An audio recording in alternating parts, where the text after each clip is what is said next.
کم امتحاناتو څخه واړئ چې په هغه کې عین بچاول دا تصور هم نه کېږي چې دا انسان بچا شي.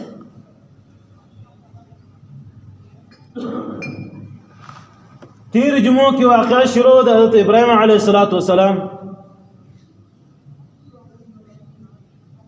دا د الله جل جلاله دا رقم پیغمبر دی چې ابراهیم علیه السلام چې سټه مې هغه بوتان ټول مات کړل، بیا نمرودیان او سره نمرود باچا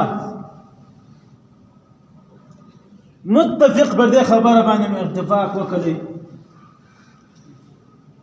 چې په دا ټول کلی کې دا رقم بل سړی نشته